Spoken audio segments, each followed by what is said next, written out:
Oke. Ibu bapak saudara-saudara sekalian, kali ini saya mau menyampaikan sebuah kisah. Ada orang hidup sesama dengan Nabi, tapi tidak pernah ketemu Nabi. Tidak boleh disebut sahabat. Jadi kalau bapak dengar sahabat Nabi, berarti itu orang hidup sesama dengan Nabi. Tapi belum tentu sahabat kalau tidak pernah ketemu Nabi. Berarti syarat kedua pernah ketemu sama Nabi. Yang ketiga beriman kepada Nabi. Yang keempat matinya pun tetap beriman kepada Nabi. Ada orang ketemu dengan Nabi, sesama dengan Nabi, tapi bukan sahabat, namanya Abu Jahal. Itu ketemu sama Nabi, tapi tidak beriman sama Nabi, bukan sahabat. Ini sehidup sama Nabi, tapi tidak pernah ketemu Nabi, bukan sebut sahabat, namanya Uwais Al-Qarni. Nabi panggil Umar sama Abu Bakar. Kalau bahasa kita, Umar sini saya kok. Bakar, gue dulu. Kenapa ya Rasulullah? Besok-besok kalau kau ketemu orang dari Yaman, namanya Uwais Al-Qarni, saya salam kepadanya. Sampaikan salamku kepadanya, dan kau minta didoakan sama itu orang. Bah, heran ini Umar.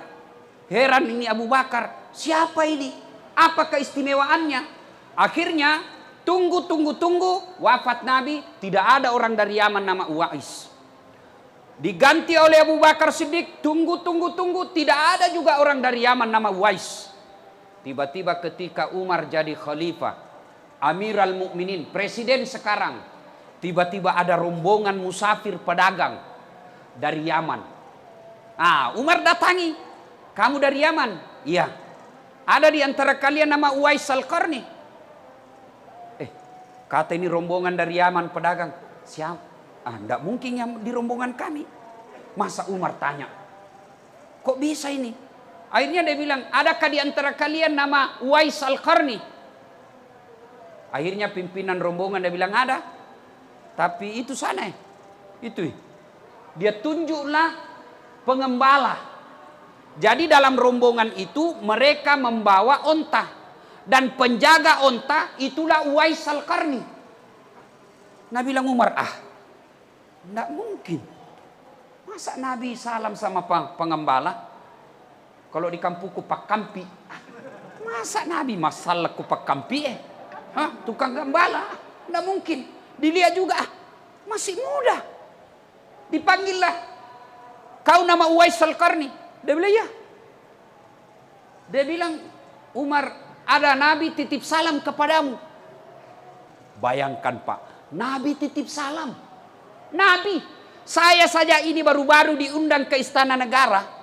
Di WhatsApp sama Menteri Agama, Saudara Ustadz Das'ad Latif.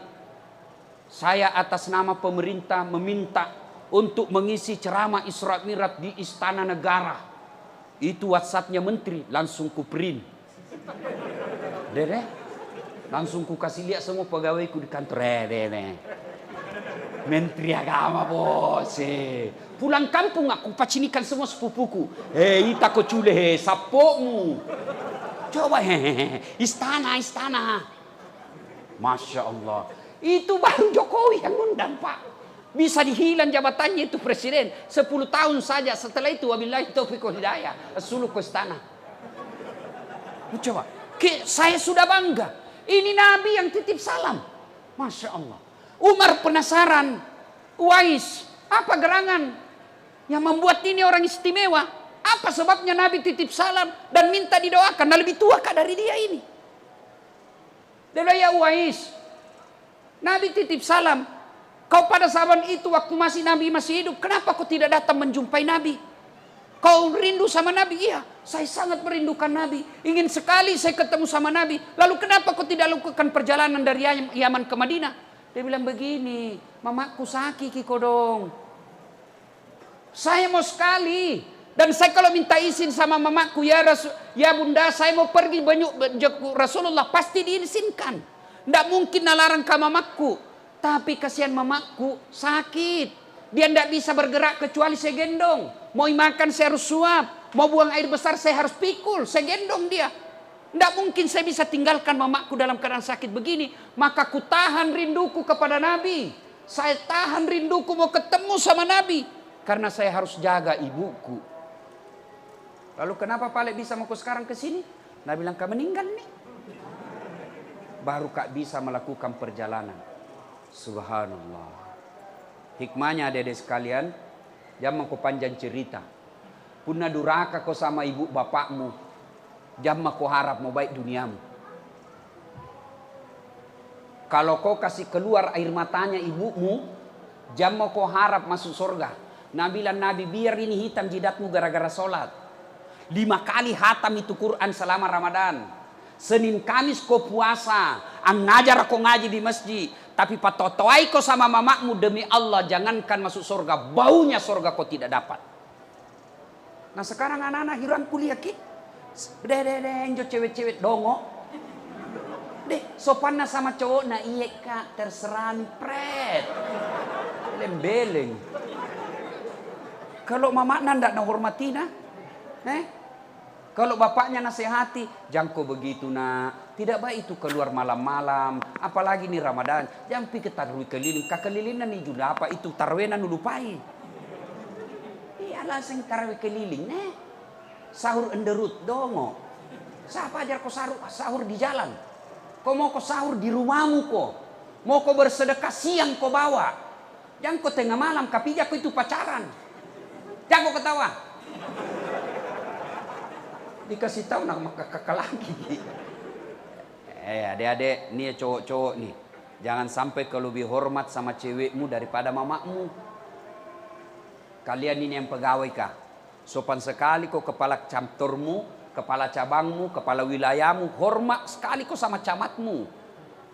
Hormat sekali kau sama kapolsekmu. Hormat kau sama wali kotamu. Padahal bukan dia kasih sekolah kau. Siapa kasih sekolah kau? Ibu bapakmu. Demi Allah kau tidak akan selamat kalau kau kurang ngajar sama orang tuamu. Kecil buat Allah kasih kau rumah. Kecil. Kecil buat Allah kasih kau mobil sesuai impianmu. Kecil. Allah cuma minta baik kau sama orang tuamu. Saya kasih kau apa yang kau mau. Apa susahnya Allah kasih lunas hutangmu? Apa susahnya Allah kasih kau rumah? Apa susahnya Allah kasih kau anak kalau kau mau? Allah cuma minta birrul walidain. Berbuat baik kau sama ibu bapakmu. Kecil itu dunia kalau kau mau. Saya kasih kau. Tapi kadang kita lebih hormat sama manusia. Lebih sopan sama manusia. Daripada ibu bapak. Terutama juga ini ibu-ibu nih. Gara-gara dia durhaka suaminya sama mamanya. Ada begitu di sini. Takut sama istrinya. Berhenti kau jadi laki-laki silakan. Apa lama kau sama istrimu? Nah bilang jalloki ustaz. Kenapa kalau jalloki? Kan biasanya itu suami. Mau masuk Ramadan. Nah bilang ini kan tidak bisa pulang kampung. Lebih ini duit ada 2 juta. Kirimi mi kodong bapak di kampung. Langsung dia bilang apa? Bapaknu terus. Kalau ada istri tak begitu pak. Saya ajar ya. Serius kak ini. Jangan cerai jandai kodong. Ini apai? Tambahin jari 2. Bilang kurang ngajar kau sama bapakku, ku tambah kau. Kau kira saya takut saya tambahi kau? 3 lagi saya mau. Saya tahu begitu. Nah bilang nak kasih pecah piring ustaz, kasih pecah semua. Piring boleh dibeli. Nak kasih pecah semua televisi biar supaya berhenti nonton sinetron. Nak kasih pecah semua. Kenapa? Piring televisi boleh dibeli lagi. Harga diri sebagai suami tidak boleh diinjak-injak istri. Takbir. Ayang ngasih jumlah. Bu, dengarkan dulu bu. Ayo bu. Pernah rasakan hamil? Enak enggak? Enak? Enggak ada susahnya. Duduk saja setengah mati toh. Kudu. Sulut nih.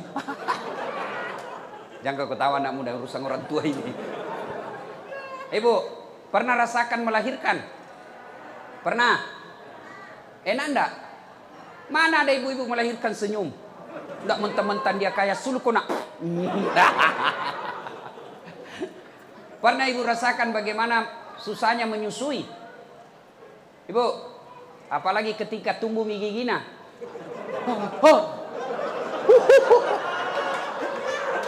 Iya toh? Tapi nu tinju. Tidak. Lepas kona. Coba. Ibu. Susah toh? Siapa yang menghamilkan suamimu? Siapa? Ibunya. Siapa yang lahirkan? Ibunya. Siapa yang menyusuinya? Siapa yang ngajari jalan? Siapa yang ngajari bicara? Siapa kasih sekolah? Sekarang siapa yang terima gajinya suamimu? Woi! Siapa? Istrinya. Makanya jangan kau patotoai sama suami. Mana ada gaji suami diambil sama mamanya? Istrinya dia kasih. Siapa yang dicicilkan rumah? Bukan ibu bapaknya, istrinya. Maka jangan pernah berkata, pilih kau mamamu atau saya istrimu. Kalau saya bilang begitu, pasti kupilih mamaku. Istri, ada namanya bekas istri. Si mau kok. Bapak-bapak juga jangan kurang ngajar sama istri. Siapa yang hamilkan istri? Ibu nah. Siapa yang menyusui? Jangan kau bilang kau. Ibunya. Siapa yang lahirkan? Ibunya. Siapa yang ikuti sekarang? Siapa? Suaminya toh. Maka jangan sakiti suami istri. Jangan kau berkata pilih kau mamamu atau saya suamimu. Tidak mungkin itu. Maka yang baik saling menghormati. Ada rezeki dari suami, kasih. Mertua datang, bapaknya istri tak datang, kita sebagai suami kasih. Mama tak datang, kasih istri duit, ini kasih mamaku. Jangan malah disembunyi-sembunyi.